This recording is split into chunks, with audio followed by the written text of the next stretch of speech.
Chapter 382, Blythe Request Now I was no lawyer. But I knew enough international law to confidently say that killing 2 delegates, one of whom was a tribal chief, by the way, in cold blood, was a war crime in almost any diplomatic treaty. The Theospanes had just handed the Southern Prince the moral high ground to start a war on a silver platter. It was the start of a large-scale global conflict, because it would force one of the 5 monarchs to personally get involved. And if that happened, the other 4 would inevitably follow. So despite what I had done in Ishtara, the Syndicate, if they really were behind this incident, and I just knew they were, had been successful in achieving their objective. They had created a spark that would soon be turned into a blazing firestorm. A great war was coming. In short, the world was on its way to get fucked. And what was my family's reaction to it? Nothing. They were acting like it was just another Tuesday. Dude, you messed up, Aunt Morgan chimed in a sing-song voice, pouting at Uncle Thorax. You killed not 1, but 2 delegates. My uncle scowled back at her. What do you mean I killed them? Art clearly gestured for me to dispose of them. Morgan crossed her arms, tapping her chin thoughtfully. I don't know. He gave you a nod. A nod could have meant many things. Thorax went silent for a couple of seconds, clearly calculating if he had indeed messed up in his mind, before snapping toward the high seat where my father sat. Art, you meant for me to kill them, right? Hello, Art, right, yeah, Thorax Kaiser Theospane, the Golden Calamity. He was strong, but he was not always the sharpest tool in the shed. Like right now, for instance, he couldn't even tell Aunt was messing with him. My father could only sigh in response. His face was still shrouded in shadows, but the exasperation behind his silence was almost tangible. A beat passed, then another. Finally, my father answered from the darkness, his voice as flat as it was tired. Yes, Rax, I meant for you to kill them. Relief flooded my uncle's face so quickly it was almost impressive. He was about to make a jibe at Aunt Morgan, but he was cut off long before it. Quiet, you two. An elder, the oldest man present in the room, stood from his chair and walked toward the only foreigner left alive in the Golden Sanctuary. The young woman had fallen to her knees and was now hyperventilating. She was gasping and choking, tears running down her face as she whimpered between broken screams. Her shoulders were shaking as she knelt there in the pooling puddle of blood. Her trembling hands hovered over the mangled corpse of her protector while she wailed his name over and over. Darak, no, no, no, no, no, no, please, Darak, please, no, no. It was a heart-wrenching sight. And the elder didn't care at all.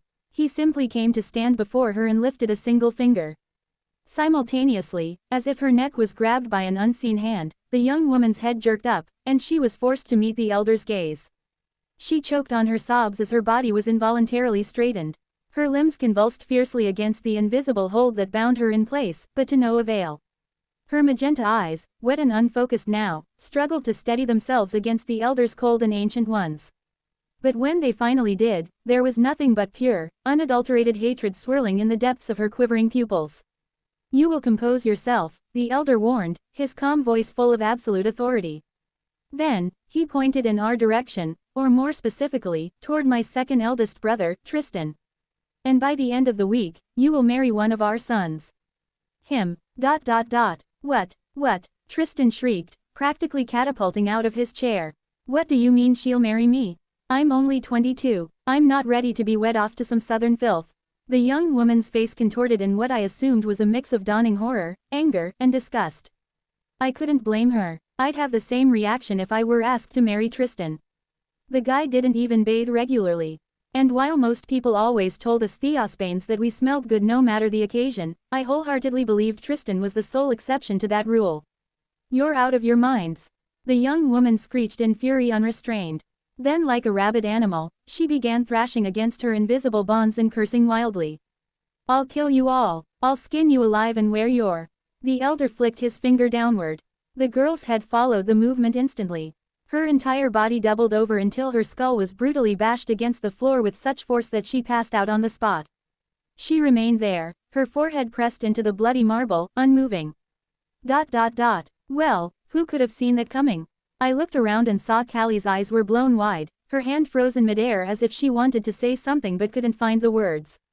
Tristan, on the other hand, was vibrating with outrage. What the hell did you just do to her? He bellowed. I'm not marrying a corpse. No, you know what? I'm not marrying anyone. You will. One of the other elders snapped from her chair. After we win this war, we will need legitimacy to prevent a situation like this from ever happening again. You will be the groom. My brother looked like he was on the verge of a panic attack. What the actual? I don't even. Why me? He whipped an accusing finger in my direction. Take him. He can be the groom. Is he out of his mind? I scowled. Oh, yeah, sure, of course. Throw your underage brother into a political marriage because you're not man enough to shoulder the family's responsibilities. Bravo, brother, bravo. You're just as smart as I remembered you to be. Tristan's glare hardened as he growled at me. Oh, shut the fuck up and spare me the lecture on responsibility. You're the last person who should be talking to any of us about that. Touché, but I couldn't just stay silent. I'm sorry, which one of us was still wetting the bed until he was 14? It wasn't Callie. It wasn't Leah. Oh, wait, was it you, Tristan? Okay, in hindsight, it was a low blow. Also in hindsight, it worked like a charm. Tristan's face turned a deep shade of red. I couldn't tell if it was from shame or pure wrath. Either way, he summoned a sword and charged. I'll kill this one-armed freak. I began calling for Oriath myself while preparing to dodge his initial swing. Honestly, I was looking forward to our clash. Unfortunately, before he could even get anywhere near me, Talia jumped between us and slammed a hard elbow into Tristan's chest, stopping his charge. Back down, she yelled at him, before snapping her head toward me. Shut up. I threw my one arm up in a defensive shrug. What did I do? He started it. I leaned over my twin sister's shoulder to glare at him, thumping my chest for emphasis. And for the record, I lost this arm fighting a god. A fucking god. While you were back here jerking off in your room to your maids, I was battling a deity. I expected some sort of clever reply, or an attempt at a comeback, at least. But all that greeted me was a strange sort of silence. Blinking, I realized everyone's expression had changed. They were regarding me with looks ranging from speechless incredulity to appalled dismay. What? I squinted at them, but no one said a word. I had to wait through another awkward stretch of silence before Calliope became the first to utter something coherent. It's true then, she said, her whisper shaky like she was struggling to believe an impossible fact. You really did fight a fallen god in the Noctvale wilds. My frown deepened. Well, yeah, what do you, wait. Then, I suddenly remembered why I had barged in here in the first place. Ignoring the rest of them, I swiveled toward my father and began nearing the dais. Hey, where is my shadow? Where are my companions? And why are the servants refusing to tell me anything about them? From somewhere to my left, Aunt Morgan tried to reassure me. Sam, they are fine. But I pressed on, more rudely than I probably had intended to. I'll decide if they're fine. Where are they? What answered me, once again, was a heavy silence. My father's figure shifted in the darkness before he finally rose from his high seat. Then, as if there was no hurry at all, he started descending the stairs, and simply walked right past me while I stood there like a fool waiting for him to speak. When he continued walking even after crossing me, I clenched my fist. This guy really knew how to get on my nerves. Father, I began, but he shut me down with two simple words. Follow me. Chapter 383, Blythe Request 2. I followed my father outside, ambling out of his throne room and onto the wide footpath winding through the magnificent garden. The garden itself was breathtaking with perfectly trimmed hedges and lavish marble fountains, exotic flowers of impossible colors and towering trees that filtered the sunlight through their canopies in golden shafts, casting beautiful latticed patterns on the interlocking stones below. The air was filled with various floral scents, some sweet and some fruity, creating an atmosphere that was as serene as any place could possibly be. Yet, I was on edge. I hadn't had a one-on-one talk with this man since, forever. Wait, that couldn't be right. Narrowing my eyes, I tried my best to recall the last time I'd had a proper conversation with him. The memories came in bits and pieces. I remembered some childhood lessons on war strategy that felt more like lectures from a stern instructor than a father. Then there were the training sessions where he pushed me to my absolute limits without so much as a kind word. He had given me occasional nods of approval when I did something exceptional. I used to cherish those. But words, real, human words, like father-son bonding, I couldn't remember even a single instance. Well, of course I couldn't. That was the root of my jealousy and resentment toward Talia, after all. Arg, I shook my head, refusing to dwell on those unpleasant thoughts. Instead, I began glaring daggers at the back of my father's head. Unless you're taking me to see my companions, I'd like to stop this sightseeing. That boy, my father interrupted smoothly. The one with the sharp face and chestnut eyes. Ray Warner, I believe he told us his name was. You do know his real identity, don't you? Ah, fuck. Ray was the bastard son of Arminius Kurz-Absberg, one of the two Eastern dukes. On any other day, that shouldn't have been a problem. But now that a war was drawing near, my father knew Duke Arminius was more likely to side with the South than the West.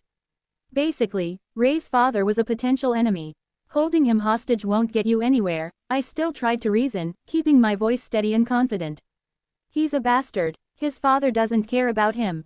You should know what that feels like, right? Not caring about your child. My father ignored the jab and continued walking with his hands clasped behind his back. The thin rays of afternoon sunlight caught the edges of his hair, lighting up the strands into a soft shade of molten gold and creating a halo-like effect around his head. And what of the Zinx girl? He mused after a pause. She is certainly not someone I can let go easily. Her father is desperate to recover her after she ran away from home to join Apex. My frown deepened into a grimace. What angle was he playing here? Clearly he was setting up a negotiation, but what was he even negotiating? That's fair, but what exactly could Duke Zinx offer you that you don't already have? I asked rhetorically, as was his habit when confronted with queries he didn't want to answer. My father simply evaded the question and pressed his own point like he had already been doing. That seer broke up with you, didn't she? She and her father went back on the agreement our family had made, he said. That wasn't a particularly nice thing to do. I was prepared to let her die. And then there's the boy she left you for. The commoner who beat you. I looked into his background, and his sudden transformation was suspicious. I was clenching my jaw hard by this point. Father, finally, we should discuss your shadow. She's clever, and she knows it, he huffed. What she doesn't know is when to stop pushing her limits. After I specifically banished you from the family, she redirected your assets before they were frozen. That is larceny in all but name. Father, I raised my voice to the extent that even I was surprised by its sudden intensity. Sure, I never liked my father.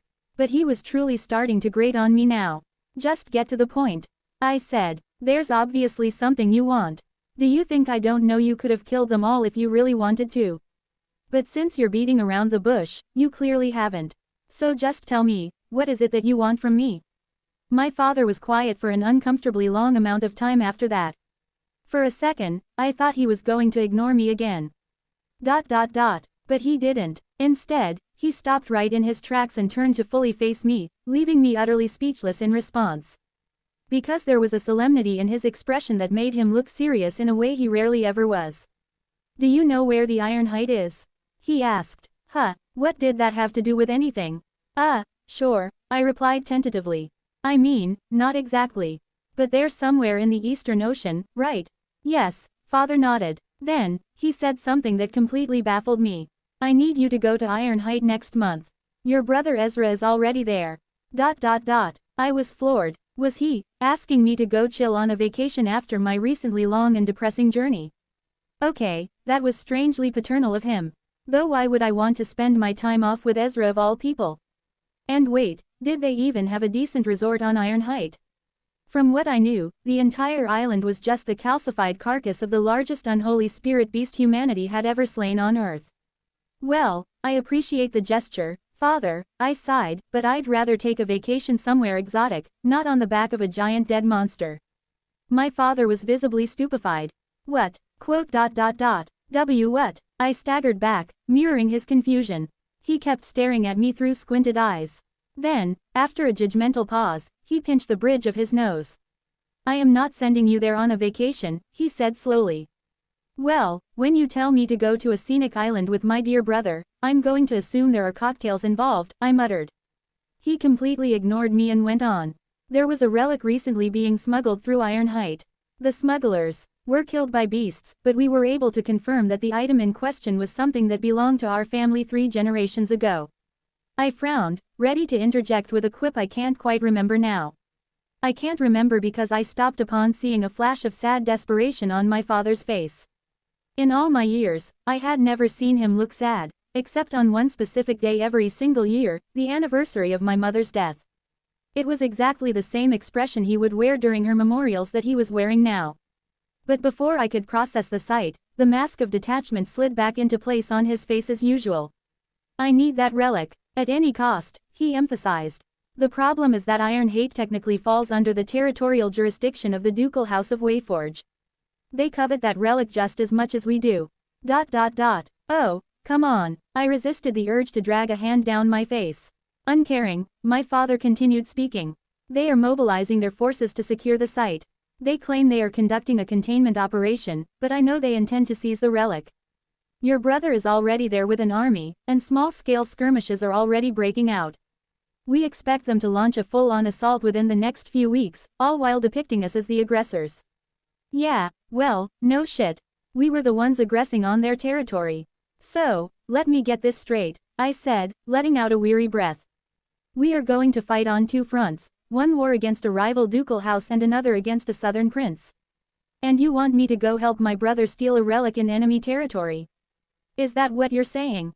Yes. If I had two arms, and if I was stronger than him, I would have strangled the man right there, consequences be damned. But I managed to steady myself. Why do you want me to go help Ezra, anyway? He's the strongest among us siblings. You must have also given him your best generals, your exalted knights, and every resource at your disposal that he would have required. Then why does he even need me? The Golden Duke gave a slight, dismissive tilt of his broad shoulders. It was a gesture that could have translated to a shrug, like that was all the answer he deemed necessary to give me. For some reason, the casualness of it irked me more than a verbal insult would have. Fine, I snapped. Then why me specifically? Why send your failure of a son to an important war when Calliope and Tristan are right here? Send them. He simply shook his head.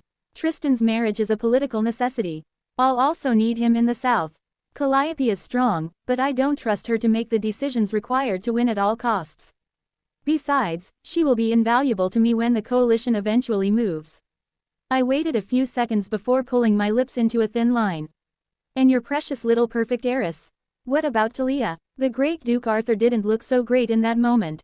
He didn't look like some out-of-comprehension, larger-than-life legendary figure that the stories centered around him had painted him out to be. He just looked human, a deeply distressed human. I cannot send her, he said finally. Yeah, I guessed that much, I scoffed, leaning in to press the point. But why? His gaze didn't waver, though I could clearly see the cracks in his mask now. The space between us seemed to grow heavy, as if the weight of the words alone was enough to crush the surrounding flowers. I can't send her there. If I do, he whispered, she is prophesied to die. Chapter 384, Blithe Request 3. I had no idea how to respond to that.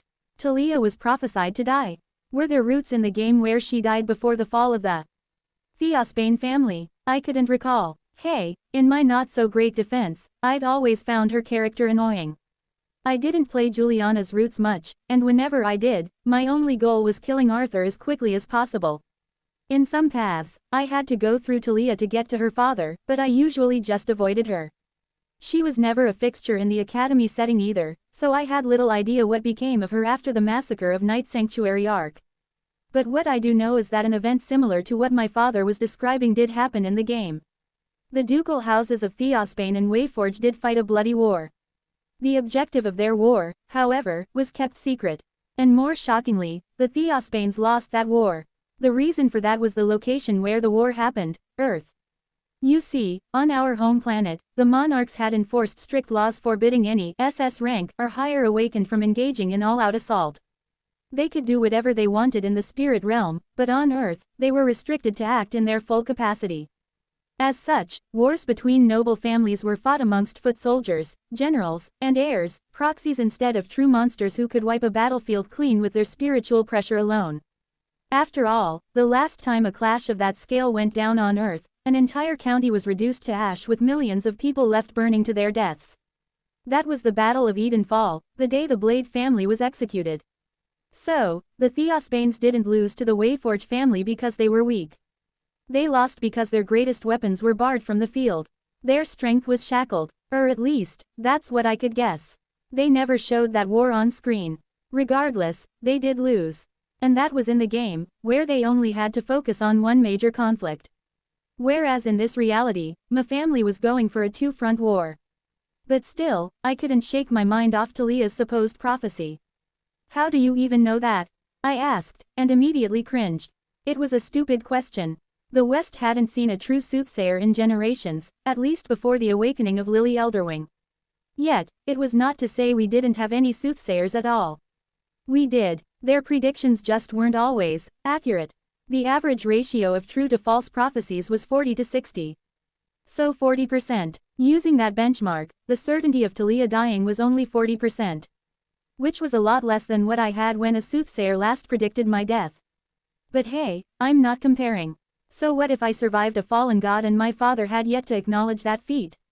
It's not like I wanted his recognition anymore. Shut up. I waved my hand, my only hand. Forget that. Does Talia know? The Lord of the Golden Sanctuary didn't need to answer. The look that stole over his face told me everything I needed to know. Of course he hadn't told her. Talia would never back down in the face of a silly prophecy.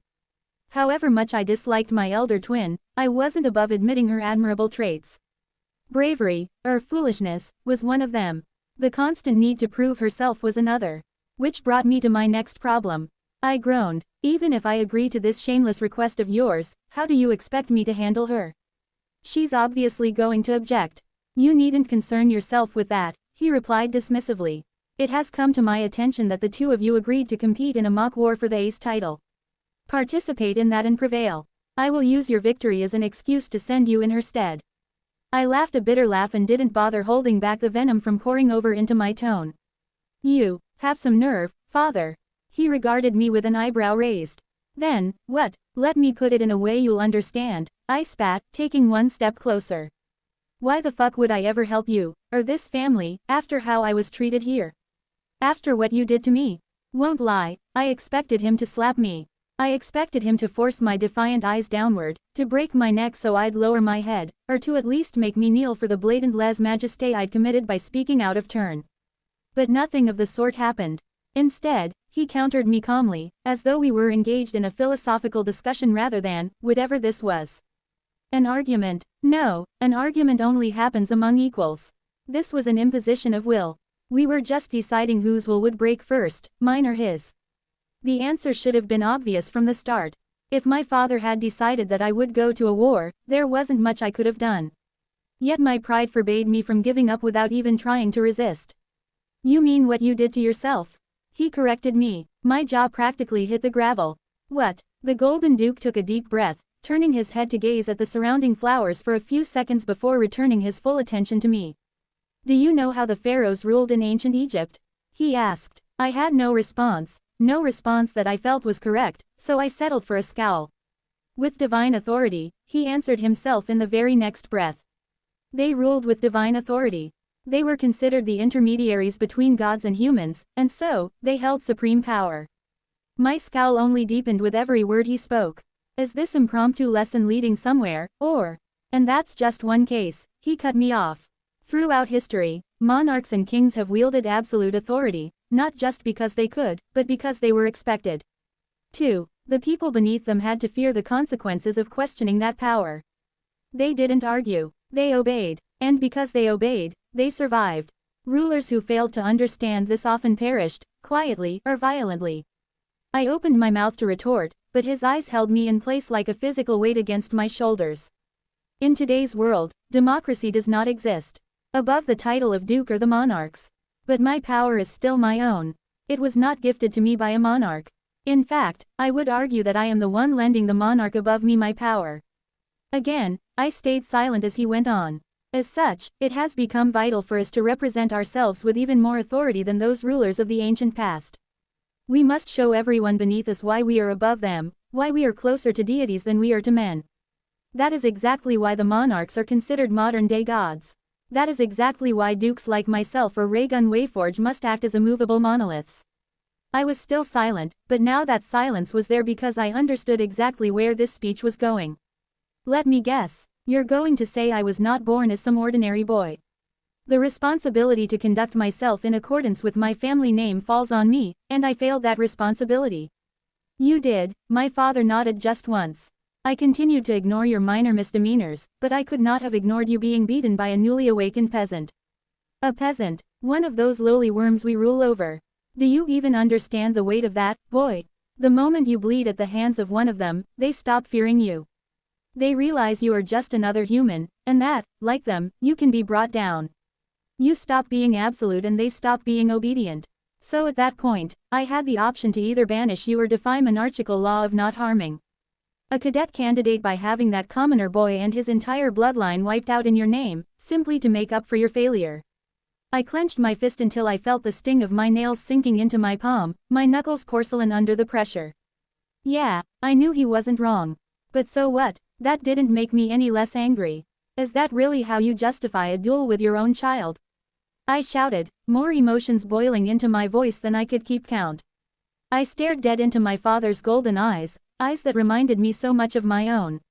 Is that how you justify beating me to within an inch of my life? I used to look up to you. You were my hero. I used to beg for even a scrap of your attention, and that is how you treated me. Tell me honestly, did you ever even love me, or did you just hate me for mother's passing? I didn't know why I asked it. I already knew the answer, but I asked anyway. My father averted his gaze, and the motion broke something in my chest. It is one thing to know you lack a parent's affection, but it is another thing entirely to be reminded of it by the said parent himself. I fought to keep my eyes from watering, even as a lump rose in my throat. During our rite of valor, you said it was a mercy that my mother wasn't here to witness what a disappointment I'd become. But I think it's a much greater mercy for her that she doesn't have to see whatever you have become. The man flinched. My father, the Golden Duke, the Dawn Scourge himself, actually flinched at my words. Good. I wanted him to feel every bit of the bitterness that had been festering in my heart all these years. And now, instead of apologizing, instead of rejoicing the return of your son from a perilous journey, or even just leaving me in peace, you're brazenly asking me to be your proxy in a war alongside my brother. I laughed out loud, as if I'd just heard the world's funniest joke. Fuck off. Just fuck right off with. Sorry. I stopped mid-rant. What? Did he just? I'm sorry, he repeated. I know I didn't treat you right. I will perhaps regret that until the end of my days, however close they may be. You can choose to believe that or not. But I really am sorry. The wrenching pain in my chest and the rising lump in my throat both went still. I had imagined this scenario many times, my father finally apologizing to me for years of neglect. But in those daydreams, I always felt smug and triumphant. I wasn't feeling any of that now. I was just numb and hollow. I knew he wasn't the type of man to just say things. If he was apologizing, he must have meant it. But my mind immediately jumped to the subtext. Because my father was also not the type of man to admit fault, since admitting fault meant admitting he could make mistakes, a human quality that he pretended to be above. So, what exactly was so important that he was willing to trade a sliver of his pride for my cooperation? My heart thumped as I searched his face for some clue, some tell. But there was nothing except a firm, immovable resolution. I am sending you, and you will go, he continued with final certainty. Because this is bigger than you and me. Bigger than personal grudges and bigger than our pride. You don't understand it now, but you will. Go to Ironhide and bring me that relic, or else. I blinked. I wanted to be angry. I wanted to lash out, to scream that he had no right to demand anything of me, let alone make threats. But the words stuck in my throat. My curiosity, the curse of any good storyteller, won out. What is the relic, exactly? I cannot tell you, was his only answer. Then I'm not going, I bluffed, crossing my arm. My father simply shook his head. That is, up to you, but if you don't, I will execute your shadow. I blinked again, and this time, I was angry. Really? On what basis? He looked at me with an exasperated expression, like he wanted to say I was fooling no one. You are her master. You should know she is planning to rebel against us. I have no idea how she intends to achieve her goals, but if I scrutinize her business, I know I can definitely find at least one reason to behead her for treason. Or perhaps I won't find one and I'll kill her anyway. Who will stop me? Gods. Every time I faced him, I was reminded of how much I hated this guy. Gnashing my teeth, I shrugged in an attempt at one last bluff. And what makes you think I care enough about that girl to go to a fucking war? He gave me that same look again, pitying, almost, before turning away. This time, he didn't gesture for me to follow. Think my offer over, he called over his shoulder. Win the mock war against your sister. Or don't. He walked on, his long strides eating up the marble footpath, leaving me standing there like a fool while my thoughts collided in chaos. Just before he receded out of view, I found my voice again. "Where are my friends?" "Where else?" he replied, rounding the corner to vanish out of view. "In the guest mansion, resting after recounting everything that happened on your journey." Wow, so he'd just let me think he had them locked up in a dungeon or something. He'd let me stew in that fear just to see how I'd react. I really hated that guy. Chapter 385. Catching Up. My bones were sore, so much so that I couldn't put any real strength behind my joints. The dull ache in my muscles didn't help matters. On top of that, I was really starting to miss my right hand. What was the first person to ever milk a cow even thinking while they were doing the deed? I used these kinds of thought-provoking questions to occupy my mind in a desperate attempt to keep it from focusing on the physical discomfort of my body. And to keep myself from thinking about the conversation I'd just had with my father. Wait, that couldn't even be called a conversation. He had threatened me, apologized, and then threatened me again. I groaned, limping down the marble stairs. As I passed, the guards and knights bowed their heads with way too much sincerity. That was new. I mean, sure, they had always shown me respect because they had to. I was their lord's son, after all. But this felt different. It didn't seem like an obligation or a routine. Their bows now were deeper and slower. Some of them even held the position a second longer than necessary, as if acknowledging something beyond my mere title. These were the kind of bows I had seen Ezra or Talia receive from our servants and retainers. I narrowed my eyes slightly as I passed another pair of knights. Just like the many before them, they also both lowered their heads the moment I came into view, gauntleted fists pressed firmly to their chests. Respect. They were showing real respect. Well, at least a hint of it. Huh, I muttered under my breath, offering them a stiff nod before moving along. So these mere mortals have finally started to grasp my greatness. And all it took was dying once. I tried to shake my head in disbelief, but found it held in place by a stern hand. What the? Before I could curse whoever had the audacity to grab me like that, a sharp flick struck the back of my head. Smack. I didn't even need to turn around to know who it was. And I deadpanned, already massaging the back of my skull with my only hand. You know, most people greet others with words. Or, at least, with a gentler assault. I did greet you, Morgan Kaiser Theosbane replied, appearing at my side and using an overly sweet tone to address me. Remember when I said, Sam, you'll die on this journey. Or, Sam, you're walking to your death. Don't go. Remember that. I greeted you plenty back then. I resisted the urge to roll my eyes. As you can see, Auntie, I'm fine. Only one hand down and a few minor scratches. Sam, I saw your filled wounds. The facade in her voice dropped, replaced by an anxious concern. And you just said it yourself. You died. Your friends told us you died. She stepped in front of me, halting my path and forcing me to meet her gaze. She looked like she was trying very hard not to break down, or break me for not listening to her. Up close, the usual playful sharpness in her golden eyes was gone, replaced by something raw and unguarded. Her fingers tightened on my shoulder, as if she needed physical confirmation that I was actually there. That I was actually alive. You, she exhaled shakily. You really died in that godforsaken jungle. What if you hadn't come back? I still can't wrap my head around how you came back. I opened my mouth, but the words failed me. For a second, I wanted to wave my hand and crack a joke like, if you think I'm beaten up, you should have seen the other guy. Oh wait, you can't. I killed him, but for the sake of my own safety, I abandoned the attempt at humor. She waited there as if giving me a window to say something meaningful. When I didn't, she simply swiveled and started walking in the direction I was headed. I followed after her, picking up my pace to match her brisk stride to the best of my current capabilities. Is it true, then? She asked, throwing the question into the air without looking back. Everything your friends told us. I still didn't know how much they had actually told them. Surely they wouldn't be foolish enough to mention my knowledge of the demon princess, right? I knew at least Michael wouldn't be that careless. Right, yeah, I decided I couldn't trust his discretion at all, so I answered my aunt's question with one of my own. What exactly did they tell you? They have a bad habit of exaggerating for dramatic effect, you see. Lady Morgan's pace didn't falter, but her sharp eyes flicked toward me as she answered, enough to unsettle the elders. Some of them are even swaying to your side, can you believe it?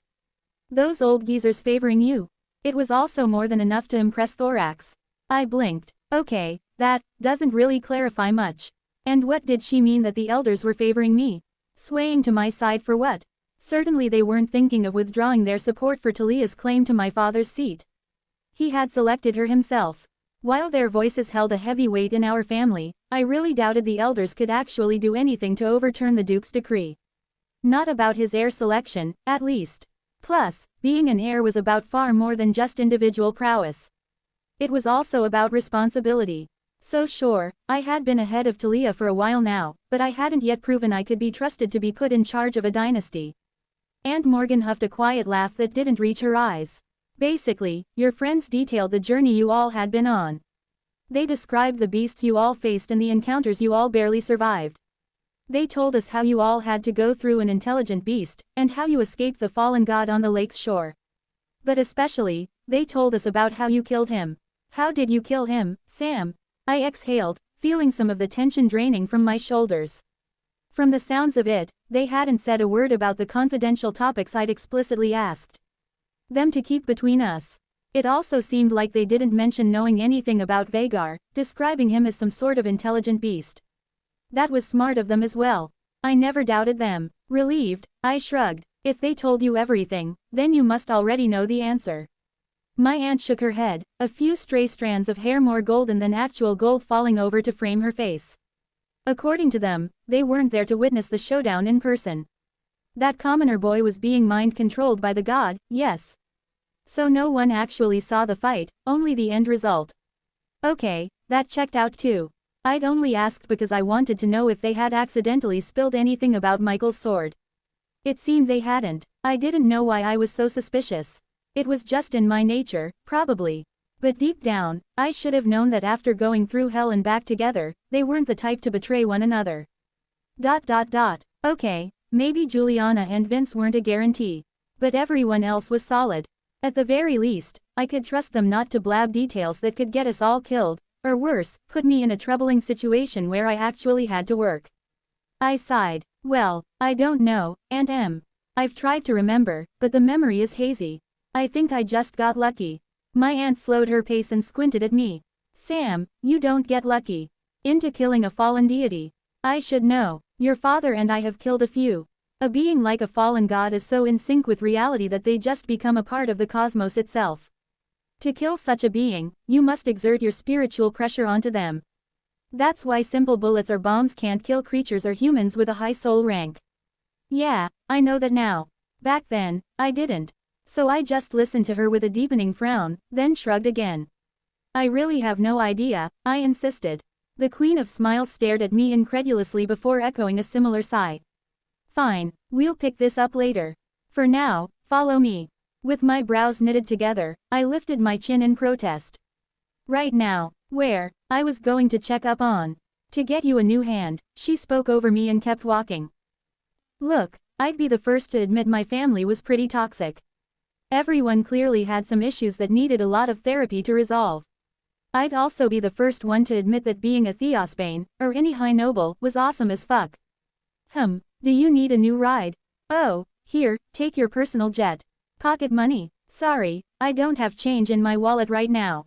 Would you like to get an exotic beach house instead? What, you fancy a jade beauty but she already has a commoner fiancé who's refusing to back down. Is he courting death? Let's call the elders and wipe out his bloodline. You get the point, right? So when my aunt casually offered me a new limb, I didn't even flinch. Yeah, so what? This was totally normal. In fact, why did they even bother asking? They should have grown me a new right hand while I was passed out. Tisk, tisk. Such incompetence left a sour taste in my mouth. Where was our family headed? Was this the standard we were setting now? Truly, such a disappointment.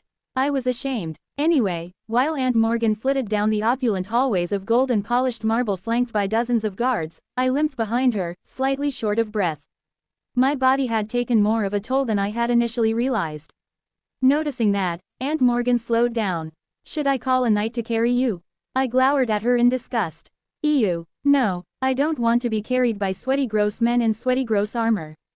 Okay, she nodded like that was a perfectly reasonable answer, before proposing another solution like that solved everything. Should I call female knights instead?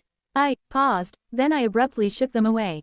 No, no, Aunt Em, I don't wish to be carried at all. What am I, some royal infant? She said, tilting her head in that infuriatingly sweet way. Of course, of course. You are a grown man.